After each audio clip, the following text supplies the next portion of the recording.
Welcome to the Wealth Matters podcast, where investors come together to better understand how to build passive cash flow and create generational wealth without all the confusing mumbo-jumbo.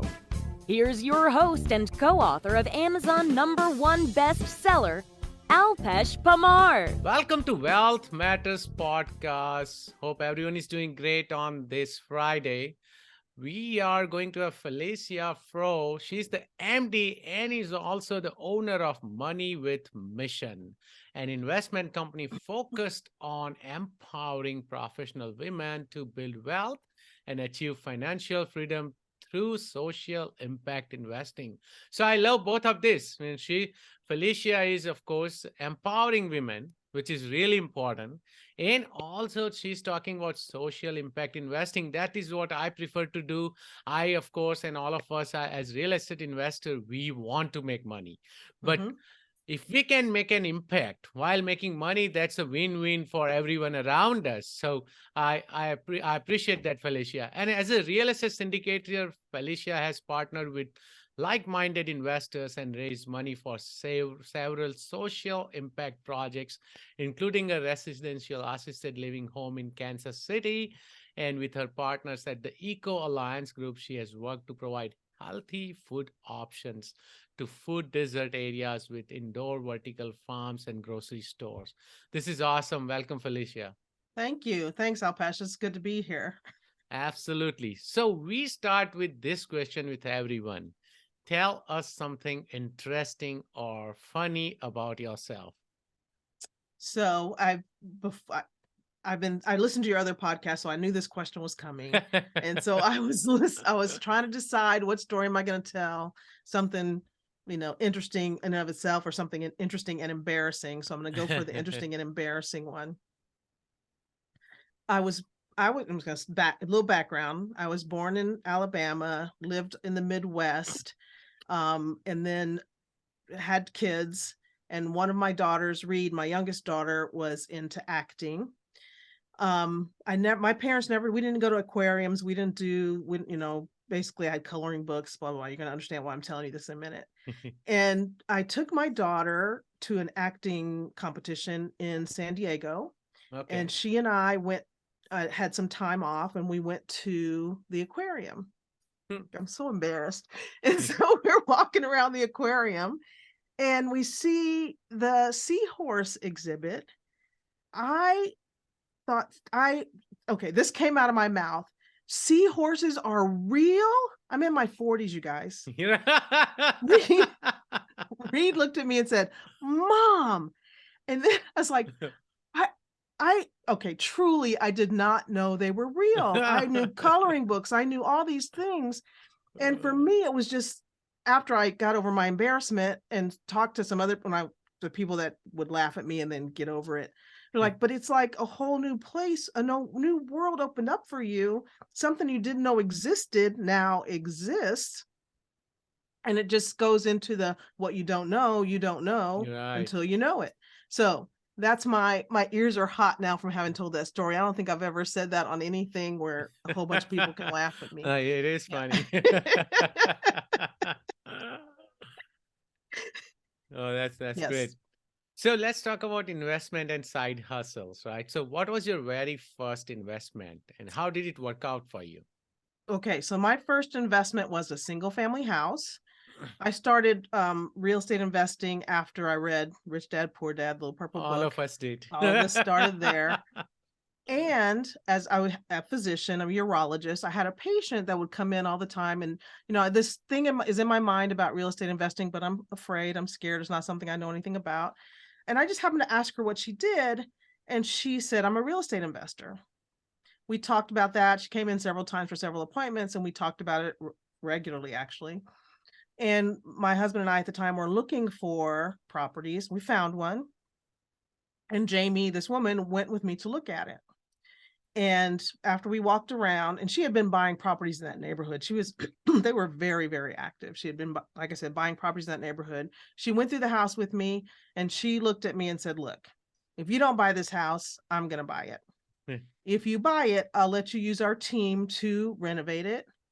if you buy it, renovate it, and can't rent it or are losing money on it, I'll buy it from you. Nice. I had, it's like, okay, well, that kind of takes away all the All the fear, risks. all the risks. I was still scared, just to tell you, I was Right. still scared, but we did it. We pulled the trigger on that one and it did really well. And we got kind of cocky and bought like 18 houses in the next 2 years. And we'll tell you about that when you ask that question about all those things.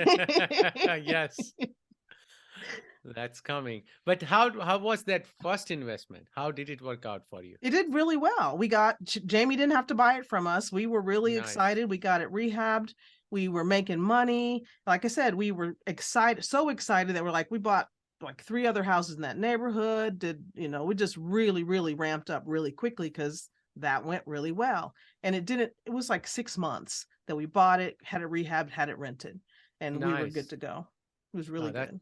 that's awesome. So let's talk about, because as an MD and even as an engineer, when we get started, we have been asked to just, put your head down and just work 9 to 5 job and then make a lot of money and then pay a lot of taxes. And Yep. then you hope that you'll have enough to retire, right? Yep. But then all of us, at some point either read Rich Dad Poor Dad or something else and realized that, we got to create some kind of side hustles. Why are side hustles important? So all of us don't get that. And I'm sure lots of engineers who are still sitting in there doing Yes. exactly what you just said. They don't get it. And you and I are both out here yelling as loud as we can, wake Yes. up, you have to pay attention. And I don't know I guess if you call investing a side hustle, then we call it a side hustle, but you need to have more than one stream of income. That's what my Yes. my Yeah. thought process is. In your job, the one where you're working, and you said 9 to 5, and I know you It's guys work not more nine to than 9 five. to 5, and physicians don't work 9 to 5. We're working Yeah. Oh, 12, yeah. 14 hours a Definitely day, not. every day.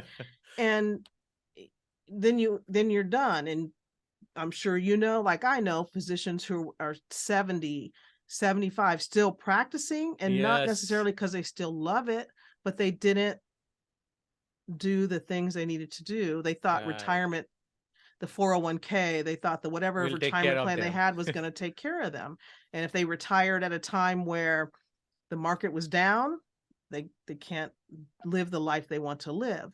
So planning for that kind of thing, and planning for, to me, all the stuff that happens in your life from starting work to retiring, kids come, sicknesses come, lots of different Hmm. things come. So you have to think about, where's money going to come from if I can't go to this air quotes 9 to 5 or 7 to 7 job. And that's why, to me, the multiple streams of income, money coming from other places. And as a physician, as an engineer, as a lawyer, you don't have time to be spending a lot of time on those other things. So building that passive income streams, those passive income streams from people who do have the time to help you with that, is what's important to me. So because you need options, because you need money in your life to retire and for all the other things that happen before you retire, that's why, to me, passive income is important. No, this is so true, right? One, we got to start building multiple streams of income, which you Mhm. mentioned. And if those streams of income, if you can make them passive, if you can make money while you sleep, that's the key, right? That Yeah, is how you can truly build passive income and not have to worry about the job, right? Of course, a lot of people enjoy working. That's fine, and some it's great. people don't enjoy, but they have to work because they don't have any choice, right? Right. Then at Yes. least if you have multiple streams of income, it would solve a lot of problems and reduce a lot of stress. Yeah, having more streams of income, or knowing money's coming from somewhere else, gives you options even in that job you love. Some days you don't love it as much. So you're like, Right. I don't think I'm not going to hit it today. And over time you can say, on Thursdays, I know I can't stand treating patients. So don't go to work on Thursdays, because you Right. don't have to. It just gives you so much more flexibility than having to go, because you can't get paid if you don't go do the work. Yeah. And this is another key point you mentioned, right? Because having that financial freedom allows you what? Time Time freedom. freedom. That's so important. I'm not worried about, that I need 500,000 or 1 million, but I want to make sure I have enough time to enjoy my Yep. life and my time with my family, right? So Yes. that is the key. So Yep. how do you create a side hustle while working full time? Someone like, as you just mentioned, physicians work 12 to 14 hours. As Yep. engineers, we know we work 10 to 12 hours a day. Yep. How do you create a side hustle in that scenario? That's a great question. For for me, the way I created the real estate investing, and again, for most physicians, I think when they think about real estate investing, they do think about buying a single family house and being a landlord. And although that is definitely a side hustle, that's another job. I don't recommend that. That's another But semi-active job. it, and it's going to suck you dry. But anyway, Yeah. if you want if you want to do that, and you want to become a real estate syndicator or full-time real estate investor eventually, even when you start out, you don't have the ability to do that. You don't have enough income. So as a side Right. thing, to me, I expanded my days. My days were really long. I went to a lot of networking things. We did read a lot of books, listened to podcasts, all those kinds of things to get up to speed. And then I had long days, really long days. Back there was a period of time where I was getting up at 5 to do work my business, 5 a.m. till 7. 7 got ready to go do my medicine, 7 to 5 or 8 or whatever time it was, and then get up the next morning. If I got home early enough, I do a little bit more in the evening. My kids were already grown at that point, though. When my kids were young, Right. it was a little tougher. It was a little tougher to say. And this is so important though. You have to see what is important in your life, right? At every point, and you have to prioritize those tasks, right? If you are working a 9 to 5, 9 to 6 job, that is of course a priority for you, but can you take out an hour every day out of that schedule, right? Maybe Yes. if nothing else, read a book. If you are commuting, listen to the podcast and take action, Yes. right? It is 100% about learning and learn the best way you can. So, all of us A students, engineers, lawyers, all these professional degree people, all of us are A students and think we should be able to do it all by ourselves. So that's Yes. that's one of our biggest flaws. And one thing to learn is that you can't do it all by yourself. When you have your full-time job, you're like, there's no way I can do that. And you're right, there is no way you can do it by yourself. So you start meeting people. That's your goal. Meet someone who can help you get where you're trying to go. Yeah, so especially real estate is a team sport, right? That's what we hear. It's all about building those business relationships and Yep. partnerships, right? Yep. That is the key. Yes. That's how I grew from, same as you. I had bought a lot of single family homes and duplexes, and then I learned about apartment buildings in 2017. Then I attended a lot of conferences, met with like-minded people, and then started partnering. And of course, now we invest in mobile home parks to senior housing. That's why I loved when your bio, when it mentioned residential assisted living, Uh-huh. because we are building brand new one right now in Iowa. And we, of It's course, invest exciting. in retail. Oh, yeah, yeah. I That's can't exciting. wait to see that it's completed. Actually, it's supposed to finish in spring this year. So we are pretty close. That's really exciting. So We'll talk about that some more. how did you manage your time? Just like I said, it was like early mornings, and honestly, when I'm thinking back to when the kids were little, younger, so we started, the kids were already in elementary school, and like one was in 5th grade, one was in 3rd grade, I think, when we really started investing. I That's I really don't remember so much. I really don't. That's, one of those times where you made it through and you have no idea how you That's did. that's good actually, if you don't have to remember, right? But I think it's about the same time. I think my kids were uh in first grade and third grade, I mean fifth grade, and that's when we started. So yeah, And so that's it is. you the times I remember was the most recent times. The kids were grown, they're both in college, and I was getting up at 5 o'clock in the morning to do work, and then just just I just we just would it was just happening. So really it was squeezing in time whenever you could, listening to podcasts. My vacations were networking events where I would go and learn more. Yes. So, and Yeah. networking events were educational events. So those Yes. things went together. And that's it, it just it, for the that's been the last 10-15 years of my life, has been just like that. No, that's so important. And then managing time means you got to pick up something which you may enjoy or you are enjoying, I right? very much Because that enjoy. will make it so much beneficial for you, right? Because then you Yes. want to do it, right? When I Yes. started investing, I learned about stock market as well, options and all that. And after doing it for a year, I realized that I don't enjoy it. Yeah. It's there is so much emotional drain, right? So then I, of course, at the same time, I had started investing in startups and real estate, and I thought, oh, real estate is the way to go for me. This is what I enjoy. In the end, I'm doing something which I really want to do, make some kind of impact as well on other people's lives. So, Yes. uh, It is very important to find something that makes sense to you. So right, stocks make sense to some people. Those yeah, people need to be in the world, and we need them. I need them because it doesn't make sense to me, and they can explain it to me, which is really key. I don't want to just hand my money off to somebody and they say, I'm going to take care of it, dear. I want correct. them to explain it to me, how they're using my money to do whatever they're doing with it, which is also very important when you're participating in real estate syndications. You don't just give your money to somebody. You need to know who you're giving it to Yes, all the way across the board. So that's why I really like real estate, Alpesh, is that you know the sponsor, you know who you're working with, yep, and you have their phone number in your phone, and you can email them, call them when you don't understand something that's going on. That's the best part about real estate for me. And then, like you said, you meet the stock people that do that. You want their phone numbers in your phone too, so you can call them when things aren't going well. yeah. So I was about to swear, but I don't know if yours is a swearing kind of show. no, but this is a good point as well, that in syndication wall, actually you deal with the real people, right? You are Yes. talking to the sponsors, and you want to make sure that you know this sponsor really well. You understand their background and their history, etc.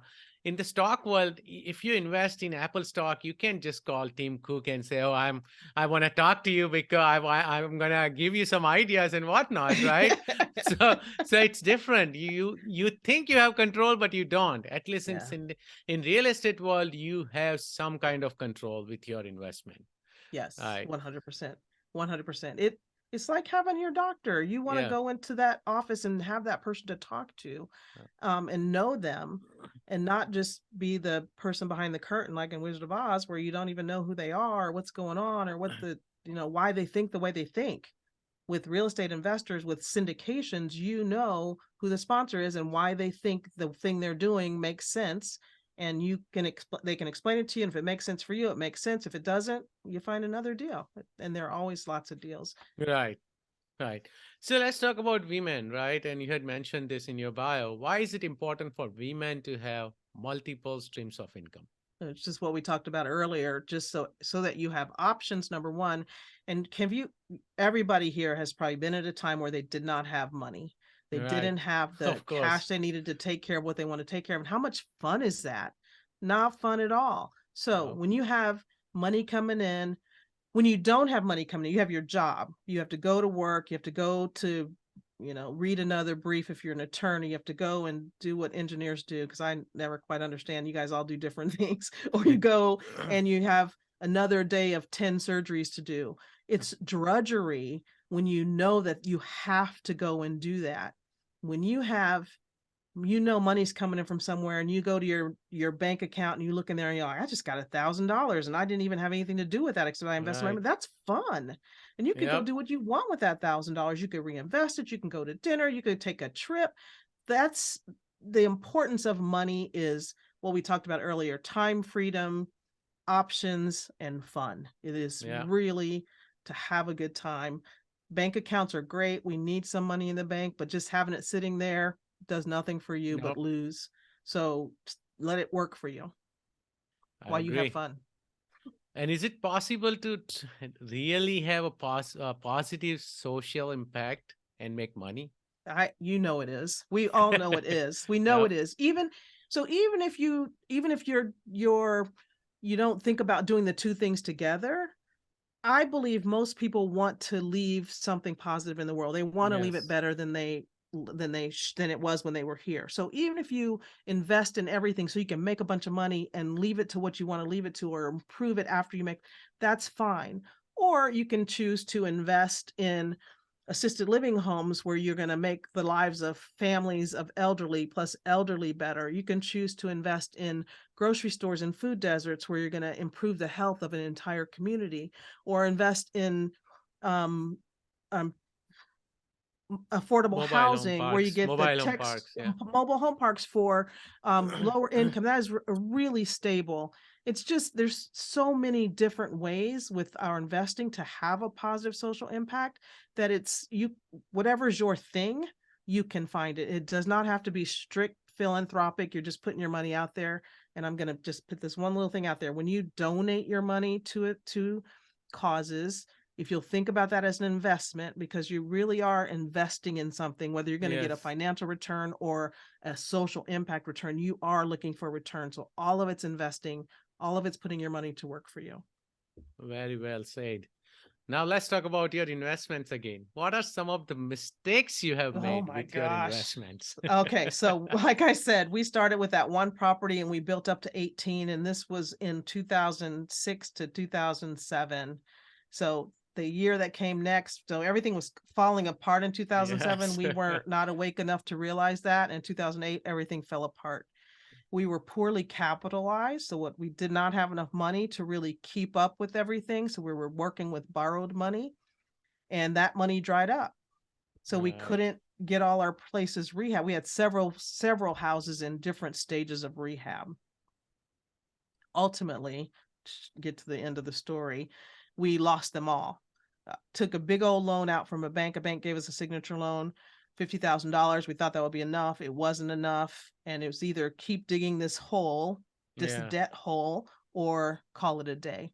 And I opted to call it a day, which made us lose. It was really, really hard. So many, life was so ugly at that time that, we just had to take that hit so that I could save our family's finances for the future.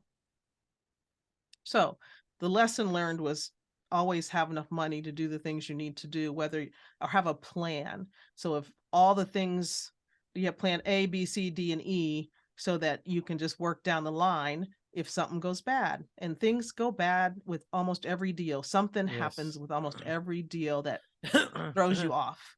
And you just have to be ready for those things. And that was our first foray into investing. And we could have gone to real estate investing's not for us. This is terrible. It's real estate. It's bad. That's a bad investment. But I took it to like, okay, well, that was dumb. And now I got to pay the price for this. And there was a big price to pay, and come back, get back into it, learn more, and do it better. It's like making a mistake or having a bad surgery, a bad complication. You have to get back in there, right? You have to Yeah, get back in there. You made something bad happened. What was it? How do I fix it? How do I make that not happen again? And you go forward. I agree. No, this is great. What has been your best investment so far? My education. Yes.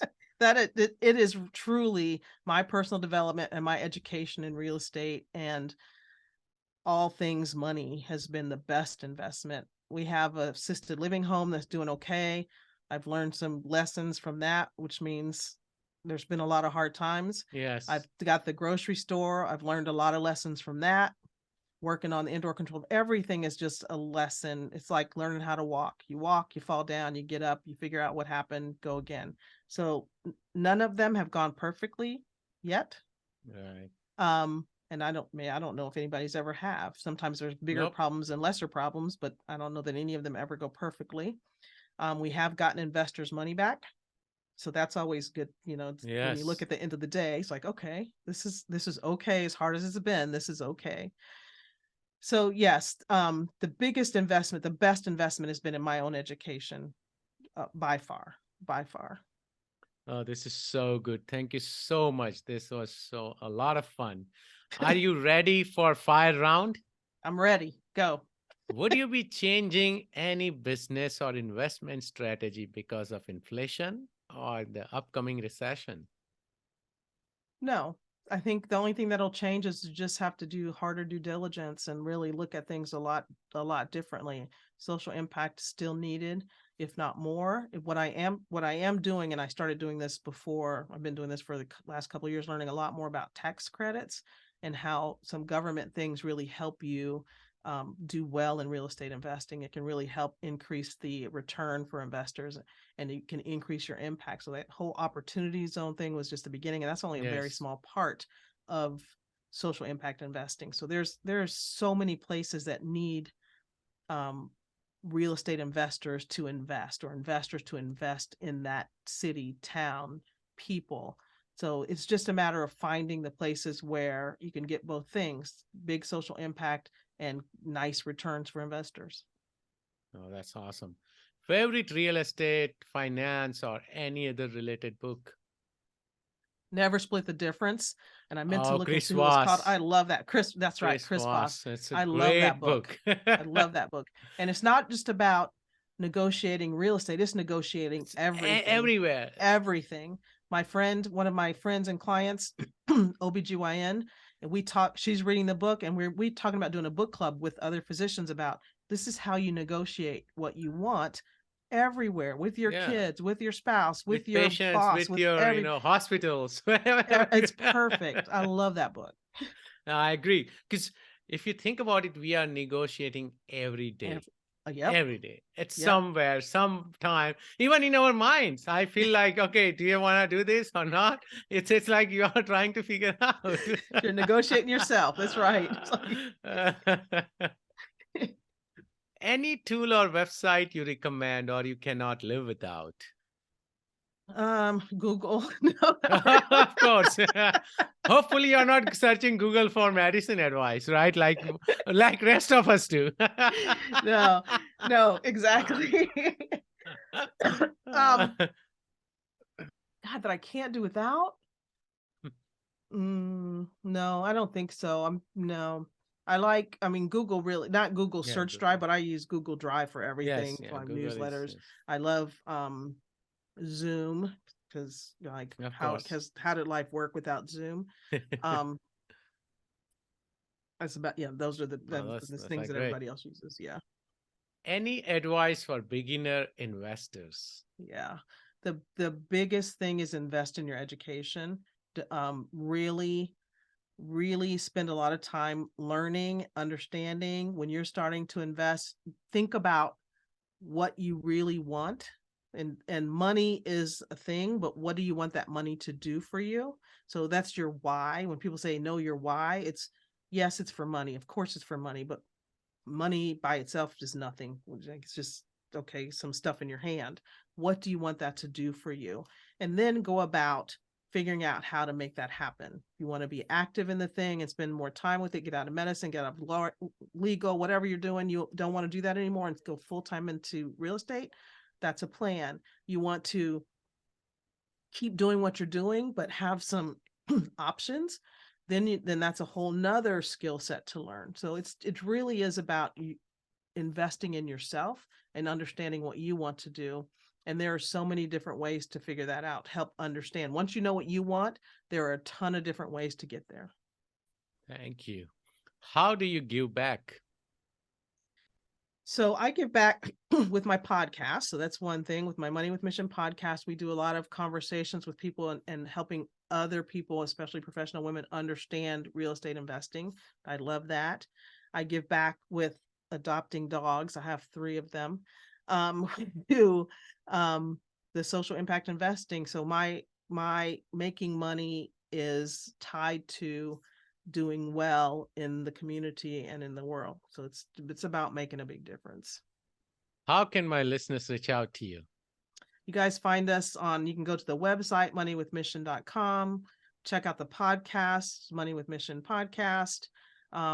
Felecia at Money with Mission is my email, but it's probably best to come through the website because I pay attention to those. I get so much, like everybody else, so much junk email. You never know what's what. Right. So go through the website and you'll get easy to find us. Thank you so much, Felecia, for your time. Thank you. It's good. Thanks for listening to the Wealth Matters podcast. If you enjoyed it, please leave us a 5-star rating on iTunes so others can enjoy the show too. Have a great week and happy investing!